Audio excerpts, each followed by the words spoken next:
If you've been following the channel for a while, you would have seen this setup evolve from my very old Cisco gear setup through multiple rebuilds into this clean silver rack I use today. Visually, I love it. Functionally, there was just no more room for growth. So when I found a full-size 42U 2-post rack on Facebook Marketplace, I convinced myself it was the perfect solution. What's up everybody and welcome back to Ty Talks Tech. If you're new here, I'm Ty. One thing I've learned about HomeLab is that they are never really finished. Every year I set aside a budget to improve something, whether that's fixing mistakes from the previous build, adding a new hardware, or just making the old setup easier to maintain. And over time, this room has become more than just a place to stick networking gear. It's actually one of my favorite projects in the house. So today, I'm tearing down my existing 12U rack, rebuilding everything into a full height 42U rack and hopefully creating something that can actually grow with me for the next few years. For me, the room matters as much as the hardware it houses. So I started by upgrading the lighting from the con bulb to a full hexagon lighting to uniformly light up the space. Then I painted the exposed ductwork white to match the ceiling so it blends in and finished it off with a touch of paint on the walls and doors. I currently have the Okara U100 for door access control. It auto locks, supports passcode, NFC and fingerprint unlock, and honestly, it's just one of those upgrades you stop thinking about because it just works. Although, I like to try out the UniFi door access control system, but it is not in my budget at this time. One thing I've learned from my previous build is that it's really easy to create a mess by rushing. Once you're dealing with a full height rack, you don't want to discover halfway through that your switches should have been somewhere else. So I mocked up everything in the UniFi Design Center. Although my setup isn't entirely all UniFi gear, but it gave me a way to visualize where patch panels, switches, cable management and power distribution should go. Moving virtual equipment around on the screen is a lot easier than having to reroute equipment and cables. Once the plan was finalized, the 12U rack came apart, every cable got disconnected, everything basically came off the wall. And then the 42U rack rolled into the room. Now this is actually where the entire project started. The moment I saw this rack on Facebook Marketplace, the idea got stuck in my head. On paper, this solved all of my problems. The UPS, the server, and my new NAS could finally live inside of the rack. Everything would have a proper home, at least that was the plan. One thing that happens when you're constantly labbing and trying out stuff in a rack is that cable management slowly deteriorates, just little changes over time. One extra cable, one temporary patch, one device move, then suddenly you're staring at a bundle of wires wondering how it all got here. My old setup wasn't terrible, but I could see where it was headed. So before installing equipment, I focused on creating a proper cable path. Everything is fast and easy, just look at you. Instead of spending a fortune on fancy solutions, I grabbed some wiring dogs from the local hardware store and mounted it vertically on both sides of the rack. Everything is fast and easy, just look at you.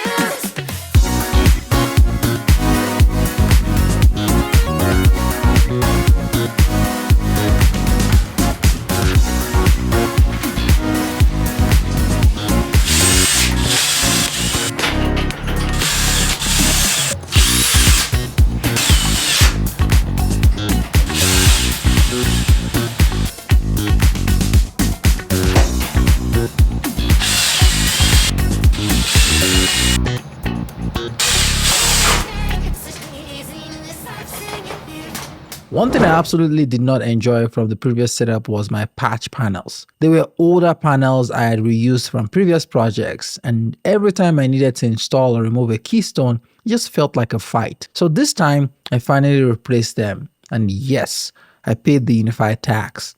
Could I have bought the cheaper patch panels? Absolutely.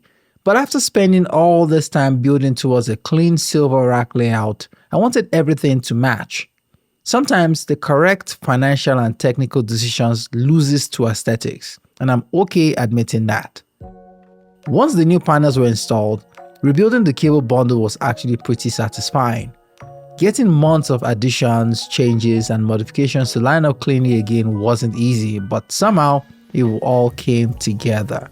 I know some people prefer inline couplers. I've always preferred punch-down keystone. They take longer, they are more work, but once they are done, they are done. The only place I really use couplers is for devices inside of the rack that moves around regularly.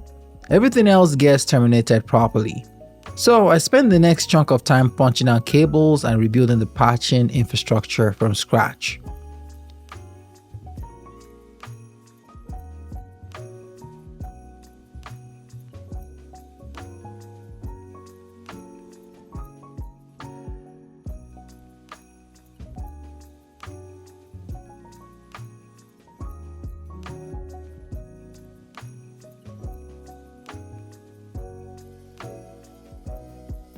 Then I had to fix a legacy problem.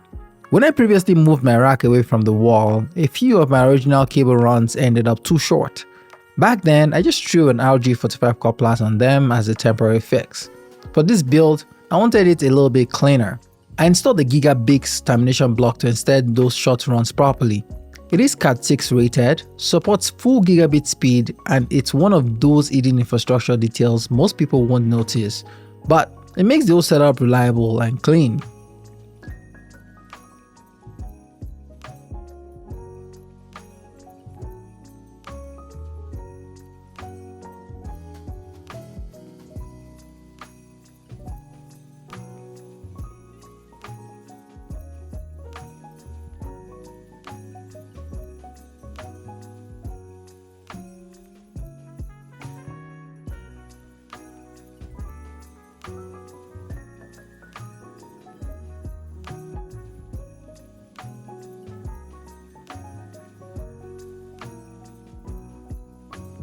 I also labeled absolutely everything.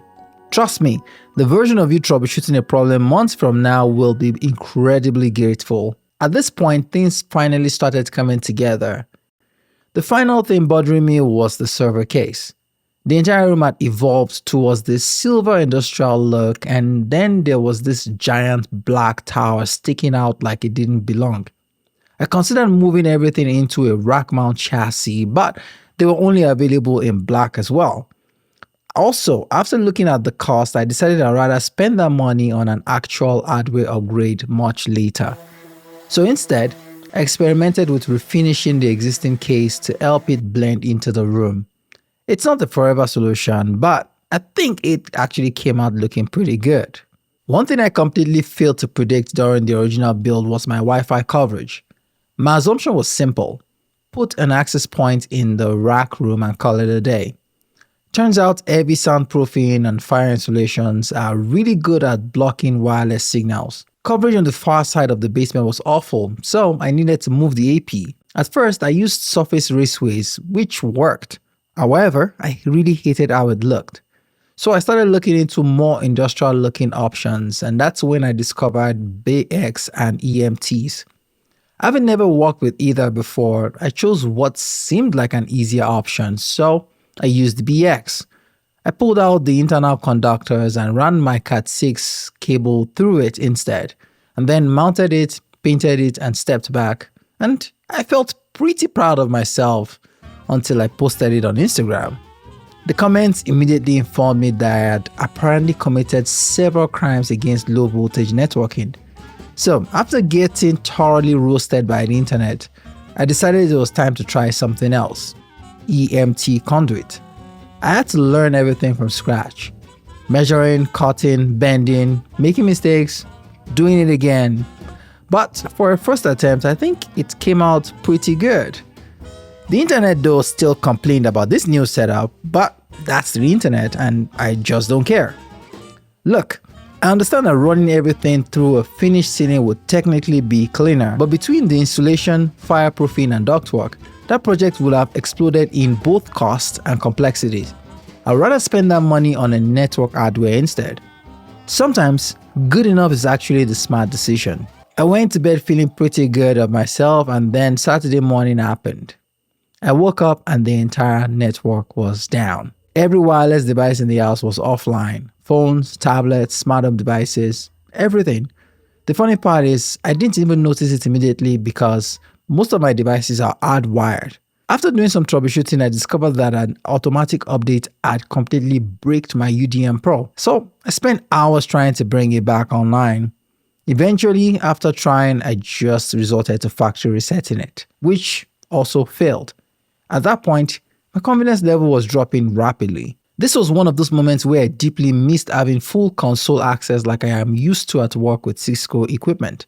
When something goes wrong on a Cisco equipment, I can usually get directly into the device and see exactly what's happening and quickly rebuild my configuration if need be.